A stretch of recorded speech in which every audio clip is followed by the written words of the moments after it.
श्री शिवाय नमस्तुभ्यम। नमस्कार दोस्तों, आपके अपने चैनल प्योरिटी ऑफ लाइफ में मैं नीलम शुक्ला आपका बहुत बहुत स्वागत करती हूँ।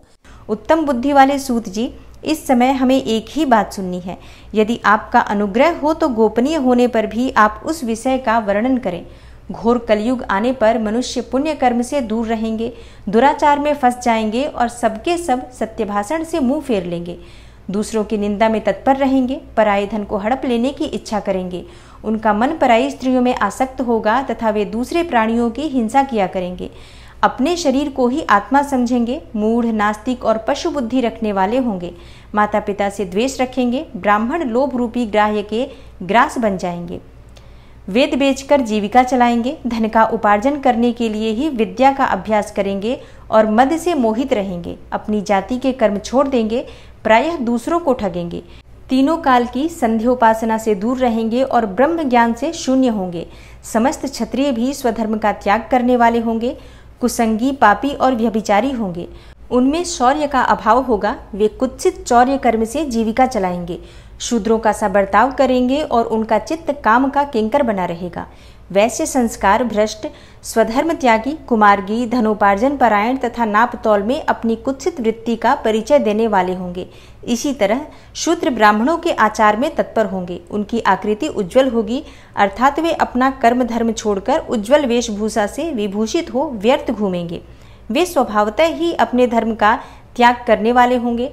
उनके विचार धर्म के प्रतिकूल होंगे। वे कुटिल और द्विज निंदक होंगे।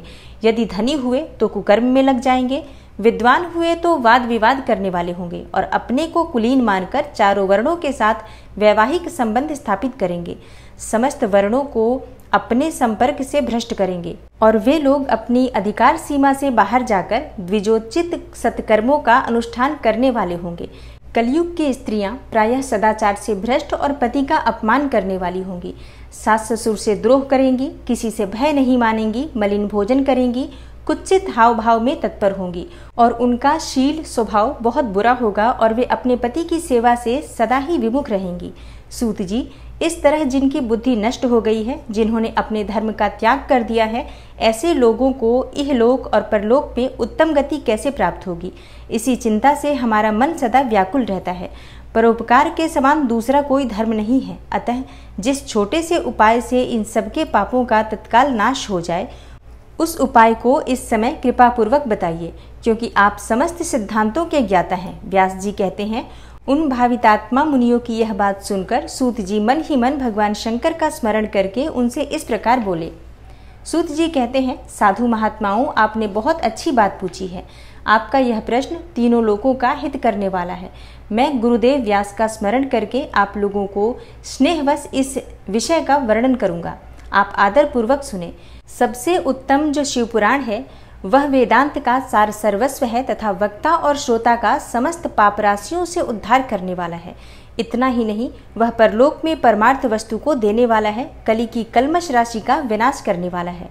उसमें भगवान शिव के उत्तम यश का वर्णन है। ब्राह्मणों, धर्म, अर्थ, काम और मोक्ष, इन चारों पुरुषार्थों को देने वाला वह पुराण सदा ही अपने प्रभाव की दृष्टि से वृद्धि या विस्तार को प्राप्त हो रहा है। हे विप्रवरों, उस सर्वोत्तम शिव पुराण के अध्ययन मात्र से वे कलयुग के पापासक्त जीव श्रेष्ठतम गति को प्राप्त हो जाएंगे। श्री सूत जी कहते हैं, कलयुग के महान उत्पात तभी तक जगत में निर्भय होकर विचरेंगे जब तक यहाँ शिव पुराण का उदय नहीं होगा। इसे वेद के तुल्य माना गया है। इस वेदकल्प पुराण का सबसे पहले भगवान शिव ने ही प्रणयन किया था। विद्वेश्वर संहिता, रुद्र संहिता, विनायक संहिता, उमा संहिता, मातृ संहिता, एकादश रुद्र संहिता, कैलाश संहिता, शतरुद्र संहिता, कोटि रुद्र संहिता, सहस्त्र कोटि रुद्र संहिता, वायवीय संहिता तथा धर्म संहिता, इस प्रकार इस पुराण के 12 भेद या खंड हैं। ये 12 संहिताएं अत्यंत पुण्यमयी मानी गई हैं। ब्राह्मणों, अब मैं उनके श्लोकों की संख्या बता रहा हूँ। आप लोग यह सब आदर पूर्वक सुने। विद्वेश्वर संहिता में 10,000 श्लोक हैं। रुद्र संहिता, विनायक संहिता, उमा संहिता और मातृ संहिता, इनमें से प्रत्येक में 8-8 हजार श्लोक हैं। ब्राह्मणों, एकादश रुद्र संहिता में 13,000, कैलाश संहिता में 6,000, शतरुद्र संहिता में 3,000, कोटि रुद्र संहिता में 9,000, सहस्त्र कोटि रुद्र संहिता में 11,000, वायवीय संहिता में 4,000 तथा धर्म संहिता में 12,000 श्लोक हैं। इस प्रकार मूल शिव पुराण की श्लोक संख्या 1,00,000 है, परंतु व्यास जी ने इसे 24,000 श्लोकों में संक्षिप्त कर दिया है। पुराणों की क्रम संख्या के विचार से इस शिव पुराण का स्थान चौथा है। इसमें 7 संहिताएं हैं। पूर्व काल में भगवान शिव ने श्लोक संख्या की दृष्टि से 100 करोड़ श्लोकों का एक ही पुराण ग्रंथ ग्रथित किया था। सृष्टि के आदि में निर्मित हुआ वह पुराण साहित्य अत्यंत विस्तृत था। फिर द्वापर आदि युगों में द्वैपायन, व्यास आदि महर्षियों ने जब पुराण का 18 भागों में विभाजन कर दिया, उस समय संपूर्ण पुराणों का संक्षिप्त स्वरूप केवल 4,00,000 श्लोकों का रह गया। उस समय उन्होंने शिव पुराण का 24,000 श्लोकों में प्रतिपादन किया। यही इसके श्लोकों की संख्या है। यह वेद तुल्य पुराण 7 संहिताओं में बटा हुआ है। इसकी पहली संहिता का नाम है विद्वेषर संहिता, दूसरी रुद्र संहिता समझनी चाहिए, तीसरी का नाम शतरुद्र संहिता, चौथी का कोट रुद्र संहिता, पांचवी का उमा संहिता, छठी का कैलाश संहिता और 7वीं का नाम वायवीय संहिता है। इस प्रकार ये 7 संहिताएं मानी गई हैं। इन 7 संहिताओं से युक्त दिव्य शिव पुराण वेद के तुल्य प्रामाणिक तथा सबसे उत्कृष्ट गति प्रदान करने वाला है। यह निर्मल शिव पुराण भगवान शिव के द्वारा ही प्रतिपादित है। इसे शैव शिरोमणि भगवान व्यास ने संक्षेप से संकलित किया है। यह समस्त जीव समुदाय के लिए उपकारक, त्रिविध तापों का नाश करने वाला, तुलना रहित एवं सत्पुरुषों को कल्याण प्रदान करने वाला है। इसमें वेदांत विज्ञानमय प्रधान तथा निष्कपट निष्काम धर्म का प्रतिपादन किया गया है। यह पुराण ईर्ष्या रहित अंतःकरण वाले विद्वानों के लिए जानने की वस्तु है। इसमें श्रेष्ठ मंत्र समूहों का संकलन है तथा धर्म, अर्थ और काम इस त्रिवर्ग की प्राप्ति के साधन का भी वर्णन है। यह उत्तम शिव पुराण समस्त पुराणों में श्रेष्ठ है। वेद वेदांत से वैद्य रूप में विलसित परम वस्तु परमात्मा का इसमें गान किया गया है। जो बड़े आदर से इसे पढ़ता और सुनता है, वह भगवान शिव का प्रिय होकर परम गति को प्राप्त कर लेता है। व्यास जी कहते हैं, सूत जी का यह वचन सुनकर वे सब महर्षि बोले, अब आप हमें वेदांत सार सर्वस्वरूप अद्भुत शिव पुराण की कथा सुनाइए। तब सूत जी ने कहा, आप सब महर्षिगण रोग शोक से रहित कल्याणमय भगवान शिव का स्मरण करके पुराण प्रवर शिव पुराण की, जो वेद के सार तत्व से प्रकट हुआ है, कथा सुनिए। शिव पुराण में भक्ति, ज्ञान और वैराग्य इन तीनों का प्रीतिपूर्वक गान किया गया है और वेदांत वेद्य सद्वस्तु का विशेष रूप से वर्णन है। इस वर्तमान कल्प में जब सृष्टि कर्म आरंभ हुआ था, उन दिनों 6 कुलों के महर्षि परस्पर वाद विवाद करते हुए कहने लगे, अमुक वस्तु सबसे उत्कृष्ट है और अमुक नहीं। उनके इस विवाद ने अत्यंत महान रूप धारण कर लिया। तब वे सब के सब अपनी शंका के समाधान के लिए सृष्टिकर्ता अविनाशी ब्रह्मा जी के पास गए और हाथ जोड़कर विनय भरी वाणी में बोले, हे प्रभु, आप संपूर्ण जगत को धारण करने वाले, पोषण करने वाले तथा समस्त कारणों के भी कारण हैं। हम यह जानना चाहते हैं कि संपूर्ण तत्वों से परे परात्पर पुराण पुरुष कौन है। ब्रह्मा जी ने कहा, जहाँ से मन सहित वाणी उन्हें न पाकर लौट आती है तथा जिनसे ब्रह्मा, विष्णु, रुद्र और इंद्र आदि से युक्त यह संपूर्ण जगत समस्त भूतों एवं इंद्रियों के साथ पहले प्रकट हुआ है, वे ही ये देव, महादेव, सर्वज्ञ एवं संपूर्ण जगत के स्वामी हैं। यही सबसे उत्कृष्ट हैं। भक्ति से ही इनका साक्षात्कार होता है, दूसरे किसी उपाय से कहीं इनका दर्शन नहीं होता। रुद्र, हरि, हर तथा अन्य देवेश्वर सदा उत्तम भक्ति भाव से उनका दर्शन करना चाहते हैं। भगवान शिव में भक्ति होने से मनुष्य संसार बंधन से मुक्त हो जाता है और देवता के कृपा प्रसाद से उनमें भक्ति होती है और भक्ति से ही देवता का कृपा प्रसाद प्राप्त होता है। ठीक उसी तरह जैसे यहाँ अंकुर से बीज और बीज से अंकुर पैदा होता है। इसलिए तुम सब ब्रह्मर्षि भगवान शंकर का कृपा प्रसाद प्राप्त करने के लिए भूतल पर जाकर वहां सहस्त्रों वर्षों तक चालू रहने वाले एक विशाल यज्ञ का आयोजन करो। इन यज्ञपति भगवान शिव की ही कृपा से वेदोक्त विद्या के सारभूत साध्य साधन का ज्ञान होता है। शिव पद की प्राप्ति ही साध्य है, उनकी सेवा ही साधन है तथा उनके प्रसाद से जो नित्य नैमित्तिक आदि फलों की ओर से निष्प्रिय होता है, वही साधक है। वेदोक्त कर्म का अनुष्ठान करके उसके महान फल को भगवान शिव के चरणों में समर्पित कर देना ही परमेश्वर पद की प्राप्ति है। यही सालोक्य आदि के क्रम से प्राप्त होने वाली मुक्ति है। उन पुरुषों की भक्ति के अनुसार उन सबको उत्कृष्ट फल की प्राप्ति होती है। उस भक्ति के साधन अनेक प्रकार के हैं, जिनका साक्षात महेश्वर ने ही प्रतिपादन किया है। उनमें से सारभूत साधन को संक्षिप्त करके मैं बता रहा हूँ। कान से भगवान के नाम, गुण और लीलाओं का श्रवण, वाणी द्वारा उनका कीर्तन तथा मन के द्वारा उनका मनन, इन तीनों को महान साधन कहा गया है। तात्पर्य यह कि महेश्वर का श्रवण, कीर्तन और मनन करना चाहिए। यह श्रुति का वाक्य हम सबके लिए प्रमाणभूत है। इसी साधन से संपूर्ण मनोरथों की सिद्धि में लगे हुए आप लोग परम साध्य को प्राप्त हों। लोग प्रत्यक्ष वस्तु को आंखों से देखकर उसमें प्रवृत्त होते हैं, परंतु जिस वस्तु का कहीं भी प्रत्यक्ष दर्शन नहीं होता उसे श्रवणेन्द्रिय द्वारा जान सुनकर मनुष्य उसकी प्राप्ति के लिए चेष्टा करता है। अतः पहला साधन श्रवण ही है। उसके द्वारा गुरु के मुख से तत्व को सुनकर श्रेष्ठ बुद्धि वाला विद्वान पुरुष अन्य साधन कीर्तन एवं मनन की सिद्धि करे। क्रमशः मनन पर्यंत इस साधन की अच्छी तरह साधना कर लेने पर उसके द्वारा सालोक्य आदि के क्रम से धीरे धीरे भगवान शिव का संयोग प्राप्त होता है। पहले सारे अंगों के रोग नष्ट हो जाते हैं, फिर सब प्रकार का लौकिक आनंद भी विलीन हो जाता है। भगवान शंकर की पूजा, उनके नामों के जप तथा उनके गुण रूप विलास और नामों का युक्तिपरायण चित्त के द्वारा जो निरंतर परिशोधन या चिंतन करता है उसी को मनन कहा गया है। वह महेश्वर की कृपा दृष्टि से उपलब्ध होता है। उसे समस्त श्रेष्ठ साधनों में प्रधान या प्रमुख कहा गया है। सूत जी कहते हैं, मुनीश्वरों, इस साधन का महात्म्य बताने के प्रसंगों से मैं आप लोगों के लिए एक प्राचीन वृतांत का वर्णन करूंगा। उसे ध्यान देकर आप सुने। बहुत समय पहले की बात है। पराशर मुनि के पुत्र मेरे गुरु व्यासदेव जी सरस्वती नदी के सुंदर तट पर तपस्या कर रहे थे। एक दिन सूर्य तुल्य तेजस्वी विमान से यात्रा करते हुए भगवान सनत कुमार अकस्मात वहां जा पहुंचे। उन्होंने मेरे गुरु को वहां देखा। वे ध्यान में मग्न थे। उससे जगने पर उन्होंने ब्रह्मपुत्र सनत कुमार जी को अपने सामने उपस्थित देखा। देखकर वे बड़े वेग से उठे और उनके चरणों में प्रणाम करके मुनि ने उन्हें अर्घ्य दिया और देवताओं के बैठने योग्य आसन भी अर्पित किया। तब प्रसन्न हो भगवान सनत कुमार विनीत भाव से खड़े हुए व्यास जी से गंभीर वाणी में बोले, मुने, तुम सत्य वस्तु का चिंतन करो। वह सत्य पदार्थ भगवान शिव ही है जो तुम्हारे साक्षात्कार के विषय होंगे।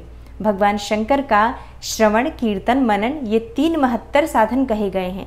ये तीनों ही वेद सम्मत हैं। पूर्व काल में मैं दूसरे साधनों के संभ्रम में पड़कर घूमता घामता मंदराचल पर्वत पर जा पहुंचा और वहां तपस्या करने लगा। तदनंतर महेश्वर शिव की कृपा से भगवान नंदिकेश्वर वहां आए। उनकी मुझ पर बड़ी दया थी। वे सबके साक्षी तथा शिव गणों के स्वामी भगवान नंदिकेश्वर मुझे स्नेहपूर्वक मुक्ति का उत्तम साधन बताते हुए बोले, भगवान शंकर का श्रवण, कीर्तन और मनन ये तीनों साधन वेद सम्मत है और मुक्ति के साक्षात कारण है। यह बात स्वयं भगवान शिव ने मुझसे कही है। अतः ब्रह्मन, तुम श्रवणादि तीनों साधनों का ही अनुष्ठान करो। व्यास जी से बारंबार ऐसा कहकर अनुगामियों सहित ब्रह्मपुत्र सनत कुमार परम सुंदर ब्रह्मधाम को चले गए। इस प्रकार पूर्व काल के इस उत्तम वृतांत का मैंने संक्षेप में वर्णन किया है।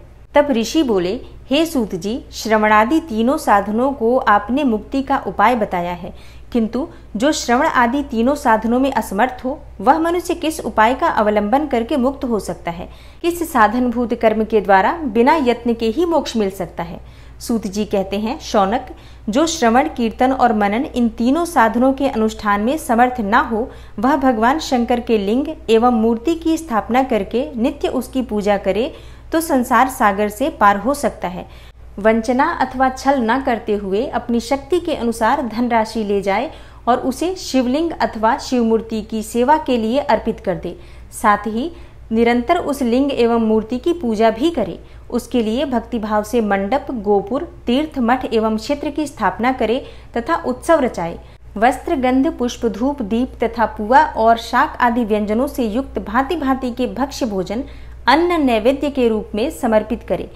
छत्र, ध्वजा, व्यजन, चामर तथा अन्य अंगों सहित राजोपचार की भांति सब सामान भगवान शिव के लिंग एवं मूर्ति को चढ़ाए। प्रदक्षिणा, नमस्कार तथा यथाशक्ति जप करे। आवाहन से लेकर विसर्जन तक सारा कार्य प्रतिदिन भक्तिभाव से संपन्न करे। इस प्रकार शिवलिंग अथवा शिव मूर्ति में भगवान शंकर की पूजा करने वाला पुरुष यदि श्रवणादि साधनों का अनुष्ठान ना करे तो भी भगवान शिव की प्रसन्नता से सिद्धि प्राप्त कर लेता है। पहले के बहुत से महात्मा पुरुष लिंग तथा शिव मूर्ति की पूजा करने मात्र से भवबंधन से मुक्त हो चुके हैं। ऋषियों ने पूछा, मूर्ति में ही सर्वत्र देवताओं की पूजा होती है, लिंग में नहीं, परंतु भगवान शिव की पूजा सब जगह मूर्ति और लिंग में भी क्यों की जाती है? सूत जी ने कहा, मुनीश्वरों, तुम्हारा यह प्रश्न तो बड़ा ही पवित्र और अत्यंत अद्भुत है। इस विषय में महादेव जी ही वक्ता हो सकते हैं। दूसरा कोई पुरुष कभी और कहीं भी इसका प्रतिपादन नहीं कर सकता। इस प्रश्न के समाधान के लिए भगवान शिव ने जो कुछ कहा है और उसे मैंने गुरु जी के मुख से जिस प्रकार सुना है उसी तरह क्रमशः वर्णन करूंगा। एकमात्र भगवान शिव ही ब्रह्म रूप होने के कारण निष्कल निराकार कहे गए हैं। रूपवान होने के कारण उन्हें सकल भी कहा गया है, इसलिए वे सकल और निष्कल दोनों ही हैं। भगवान शिव के निष्कल निराकार होने के कारण ही उनकी पूजा का आधारभूत लिंग भी निराकार ही प्राप्त हुआ है, अर्थात शिवलिंग शिव के निराकार स्वरूप का प्रतीक है। इसी तरह शिव के सकल या साकार होने के कारण उनकी पूजा का आधारभूत विग्रह साकार प्राप्त होता है, अर्थात शिव का साकार विग्रह उनके साकार स्वरूप का प्रतीक है। सकल और अकल समस्त अंग आकार सहित साकार और अंग आकार से सर्वथा रहित निराकार रूप होने से ही वे ब्रह्म शब्द से कहे जाने वाले परमात्मा है। यही कारण है कि सब लोग लिंग निराकार और मूर्ति साकार दोनों ही में सदा भगवान शिव की पूजा करते हैं। और शिव से भिन्न जो दूसरे देवता हैं वे साक्षात ब्रह्म नहीं हैं, इसलिए कहीं भी उनके लिए निराकार लिंग नहीं उपलब्ध होता। पूर्व काल में बुद्धिमान ब्रह्मपुत्र सनत कुमार मुनि ने मंदराचल पर नंदकेश्वर से इसी प्रकार का प्रश्न किया था। सनत कुमार बोले, भगवान शिव से भिन्न जो देवता हैं उन सबकी पूजा के लिए सर्वत्र प्रायः वेर यानी मूर्ति ही अधिक संख्या में देखा और सुना जाता है। केवल भगवान शिव की ही पूजा में लिंग और वेर दोनों का उपयोग देखने में आता है। अतः कल्याणमय नंदिकेश्वर, इस विषय में जो तत्व की बात हो उसे मुझे इस प्रकार बताइए जिससे अच्छी तरह समझ में आ जाए। नंदिकेश्वर ने कहा, निष्पाप ब्रह्म कुमार, आपके इस प्रश्न का हम जैसे लोगों के द्वारा कोई उत्तर नहीं दिया जा सकता, क्योंकि यह गोपनीय विषय है और लिंग साक्षात ब्रह्म का प्रतीक है। तथापि आप शिव भक्त हैं, इसलिए इस विषय में भगवान शिव ने जो कुछ बताया है उसे ही आपके समक्ष कहता हूँ। भगवान शिव ब्रह्म स्वरूप और निष्कल निराकार हैं, इसलिए उन्हीं की पूजा में निष्कल लिंग का उपयोग होता है। संपूर्ण वेदों का यही मत है। सनत कुमार बोले, महाभाग योगिंद्र, आपने भगवान शिव तथा दूसरे देवताओं के पूजन में लिंग और वेर के प्रचार का जो रहस्य विभाग पूर्वक बताया है वह यथार्थ है। इसलिए लिंग और वेर की आदि उत्पत्ति का जो उत्तम वृतांत है उसी को मैं इस समय सुनना चाहता हूँ। लिंग के प्राकट्य का रहस्य सूचित करने वाला प्रसंग मुझे सुनाइए। इसके उत्तर में नंदिकेश्वर ने भगवान महादेव के निष्कल स्वरूप लिंग के आविर्भाव का प्रसंग सुनाना आरंभ किया।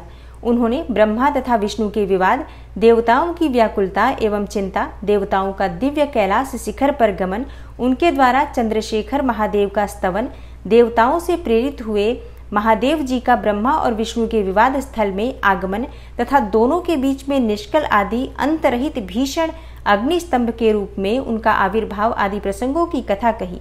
तदनंतर श्री ब्रह्मा और विष्णु दोनों के द्वारा उस ज्योतिर्मय स्तंभ की ऊंचाई और गहराई का थाह लेने की चेष्टा और केतकी पुष्प के शाप वरदान आदि के प्रसंग भी सुनाए।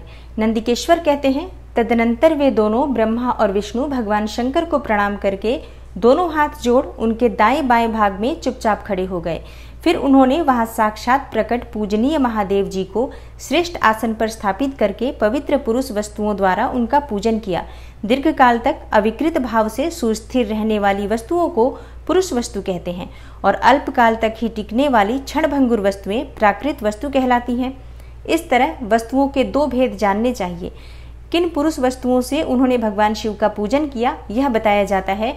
हार, नुपुर, केयूर, किरीट, मणिमय कुंडल, यज्ञोपवीत, उत्तरीय वस्त्र, पुष्पमाला, रेशमी वस्त्र, हार, मुद्रिका, पुष्प, तांबुल, कपूर, चंदन एवं अगरू का अनुलेप, धूप, दीप, श्वेत छत्र, व्यजन, ध्वजा, चंवर तथा अन्यान्य दिव्य उपहारों द्वारा जिनका वैभव वाणी और मन की पहुंच से परे था, जो केवल पशुपति परमात्मा के ही योग्य थे और जिन्हें पशु बद्ध जीव कदापि नहीं पा सकते, उन दोनों ने अपने स्वामी महेश्वर का पूजन किया।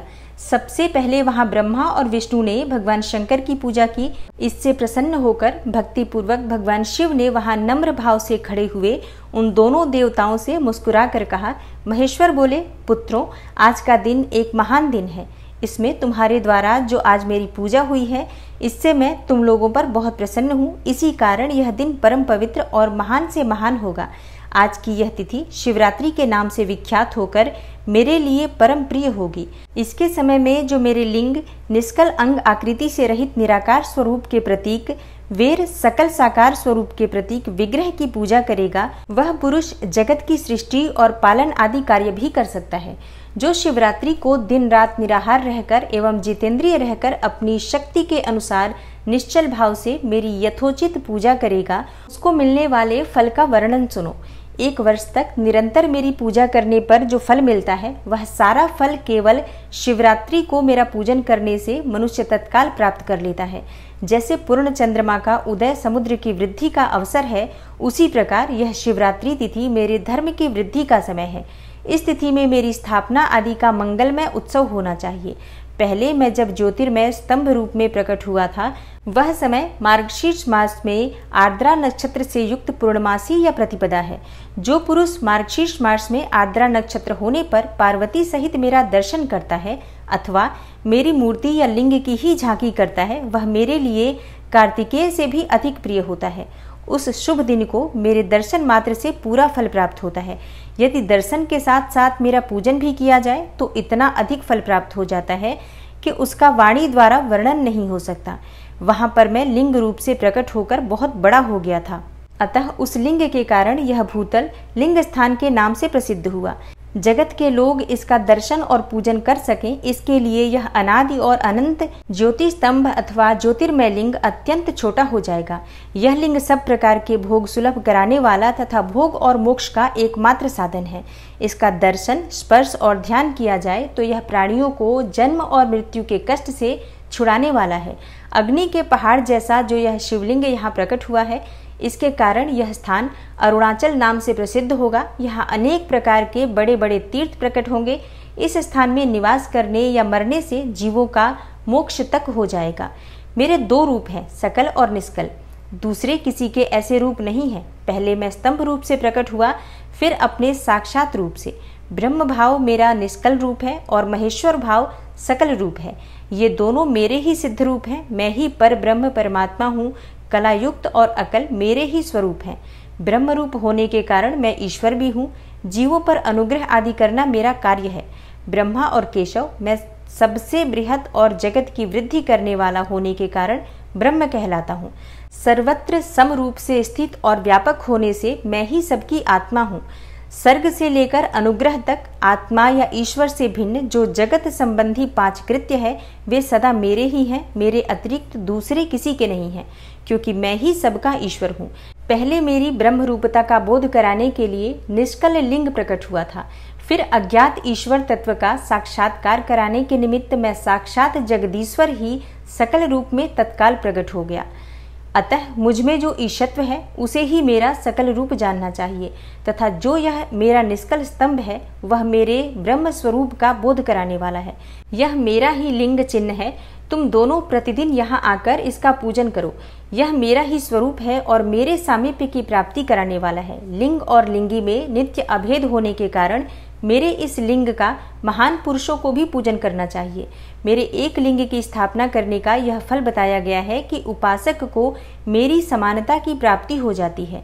यदि एक के बाद दूसरे शिवलिंग की भी स्थापना कर दी गई, तब तो उपासक को फल रूप से मेरे साथ एकत्व यानी सायुज्य मोक्ष रूप फल प्राप्त होता है। प्रधानतया शिवलिंग की ही स्थापना करनी चाहिए। मूर्ति की स्थापना उसकी अपेक्षा गौण कर्म है। शिवलिंग के अभाव में सब ओर से सवेर मूर्ति युक्त होने पर भी वह स्थान क्षेत्र नहीं कहलाता है। ब्रह्मा और विष्णु ने पूछा, प्रभो, सृष्टि आदि 5 कृत्यों के लक्षण क्या है? यह हम दोनों को बताइए। भगवान शिव बोले, मेरे कर्तव्यों को समझना अत्यंत गहन है, तथापि मैं कृपा पूर्वक तुम्हें उनके विषय में बता रहा हूँ।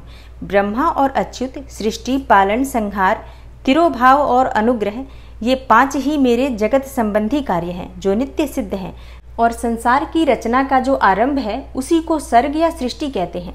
मुझसे पालित होकर सृष्टि का सुस्थिर रूप से रहना ही उसकी स्थिति है। उसका विनाश ही संहार है। प्राणों के उत्क्रमण को तिरोभाव कहते हैं।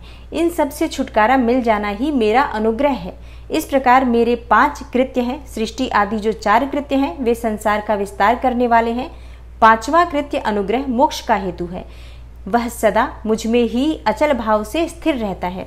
और मेरे भक्तजन इन 5 कृत्यों को 5 भूतों में देखते हैं। सृष्टि भूतल में, स्थिति जल में, संहार अग्नि में, तिरोभाव वायु में और अनुग्रह आकाश में स्थित है।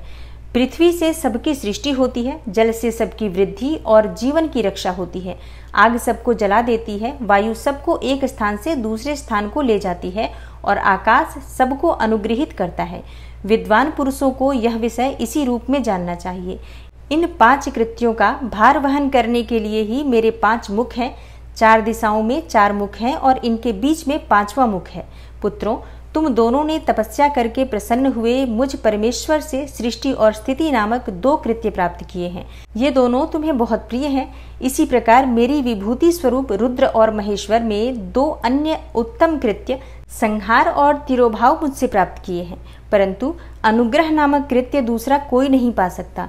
रुद्र और महेश्वर अपने कर्म को भूले नहीं हैं, इसलिए मैंने उनके लिए अपनी समानता प्रदान की है। वे रूप, वेश, कृत्य, वाहन, आसन और आयुध आदि में मेरे समान ही है।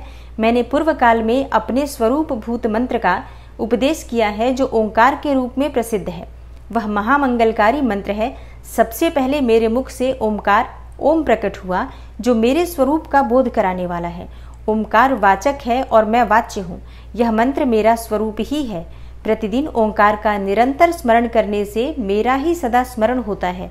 मेरे उत्तरवर्ती मुख से अकार का, पश्चिम मुख से उकार का, दक्षिण मुख से मकार का और पूर्ववर्ती मुख से बिंदु का तथा मध्यवर्ती मुख से नाद का प्राकट्य हुआ। इस प्रकार 5 अवयवों से युक्त ओंकार का विस्तार हुआ। इन सभी अवयवों से एकीभूत होकर वह प्रणव ओम नामक एक अक्षर हो गया। यह नाम रूपात्मक सारा जगत तथा वेद उत्पन्न स्त्री पुरुष वर्ग रूप दोनों कुल इसी प्रणव मंत्र से व्याप्त हैं। यह मंत्र शिव और शक्ति दोनों का बोधक है। इसी से पंचाक्षर मंत्र की उत्पत्ति हुई है, जो मेरे सकल रूप का बोधक है। वह अकारादि क्रम से मकारादि क्रम से क्रमशः प्रकाश में आया है। ओम नमः शिवाय यह पंचाक्षर मंत्र है। इस पंचाक्षर मंत्र से मातृका वर्ण प्रकट हुए हैं, जो 5 भेदों वाले हैं। उसी से शिरो मंत्र सहित त्रिपदा गायत्री का प्राकट्य हुआ है। उस गायत्री से संपूर्ण वेद प्रकट हुए हैं और उन वेदों से करोड़ों मंत्र निकले हैं। उन मंत्रों से भिन्न भिन्न कार्यों की सिद्धि होती है, परंतु इस प्रणव एवं पंचाक्षर से संपूर्ण मनोरथों की सिद्धि होती है। इस मंत्र समुदाय से भोग और मोक्ष दोनों सिद्ध होते हैं।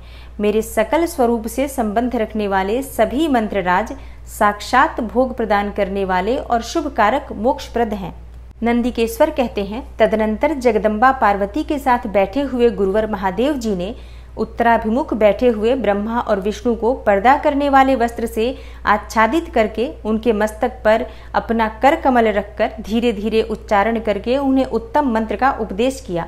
मंत्र तंत्र में बताई हुई विधि के पालन पूर्वक 3 बार मंत्र का उच्चारण करके भगवान शिव ने उन दोनों शिष्यों को मंत्र की दीक्षा दी और फिर उन शिष्यों ने गुरु दक्षिणा के रूप में अपने आप को ही समर्पित कर दिया और दोनों हाथ जोड़कर उनके समीप खड़े हो उन देवेश्वर जगत गुरु का स्तवन किया। ब्रह्मा और विष्णु बोले, प्रभो आप निष्कल रूप हैं, आपको नमस्कार है। आप निष्कल तेज से प्रकाशित होते हैं, आपको नमस्कार है। आप सबके स्वामी हैं, आपको नमस्कार है। आप सर्वात्मा को नमस्कार है, अथवा सकल स्वरूप आप महेश्वर को नमस्कार है। आप प्रणव के वाच्यार्थ हैं, आपको नमस्कार है। आप प्रणव लिंग वाले हैं, आपको नमस्कार है। सृष्टि पालन संहार तिरोभाव और अनुग्रह करने वाले आपको नमस्कार है। आपके 5 मुख हैं, आप परमेश्वर को नमस्कार है। पंच ब्रह्म स्वरूप 5 कृत्य वाले आपको नमस्कार है। आप सबके आत्मा हैं, ब्रह्म हैं, आपके गुण और शक्तियां अनंत हैं, आपको नमस्कार है। आपके सकल और निष्कल 2 रूप हैं, आप सद्गुरु एवं शंभु हैं, आपको नमस्कार है। इन पद्यों द्वारा अपने गुरु महेश्वर की स्तुति करके ब्रह्मा और विष्णु ने उनके चरणों में प्रणाम किया। महेश्वर बोले, आर्द्रा नक्षत्र से युक्त चतुर्दशी को प्रणव का जप किया जाए तो वह अक्षय फल देने वाला होता है। सूर्य की संक्रांति से युक्त महा आर्द्रा नक्षत्र में एक बार किया हुआ प्रणव जप कोटि गुना जप का फल देता है। मृगशिरा नक्षत्र का अंतिम भाग तथा पुनर्वसु का आदि भाग पूजा होम और तर्पण आदि के लिए सदा आर्द्रा के समान ही होता है, यह जानना चाहिए। मेरा या मेरे लिंग का दर्शन प्रभात काल में ही, प्रातः और संगव मध्याह्न के पूर्व काल में करना चाहिए। मेरे दर्शन या पूजन के लिए चतुर्दशी तिथि निशीत व्यापिनी अथवा प्रदोष व्यापिनी लेनी चाहिए, क्योंकि परिवर्तिनी तिथि से संयुक्त चतुर्दशी की ही प्रशंसा की जाती है। पूजा करने वालों के लिए मेरी मूर्ति तथा लिंग दोनों समान है, फिर भी मूर्ति की अपेक्षा लिंग का स्थान ऊंचा है। इसलिए मुमुक्षु पुरुषों को चाहिए कि वे वेर यानी कि मूर्ति से भी श्रेष्ठ समझकर लिंग का ही पूजन करें। लिंग का ओमकार मंत्र से और वेर का पंचाक्षर मंत्र से पूजन करना चाहिए। शिवलिंग की स्वयं ही स्थापना करके अथवा दूसरों से भी स्थापना करवाकर उत्तम द्रव्यमय उपचारों से पूजा करनी चाहिए। इससे मेरा पद सुलभ हो जाता है। इस प्रकार अपने दोनों शिष्यों को यानी कि ब्रह्मा और विष्णु को उपदेश देकर भगवान शिव वहीं अंतर्ध्यान हो गए। ओम नमः शिवाय। आज के शिव महापुराण की कथा का यहीं पर समापन करते हैं और कल हम जानेंगे कि किस प्रकार से शिवलिंग की स्थापना करनी चाहिए, किस द्रव्य से शिवलिंग की स्थापना करनी चाहिए और किस प्रकार से शिवलिंग की पूजा करनी चाहिए। तो कल का जो विषय है बहुत महत्वपूर्ण है। तो कल की कथा में आपसे फिर मुलाकात होगी। तब तक के लिए नमस्कार।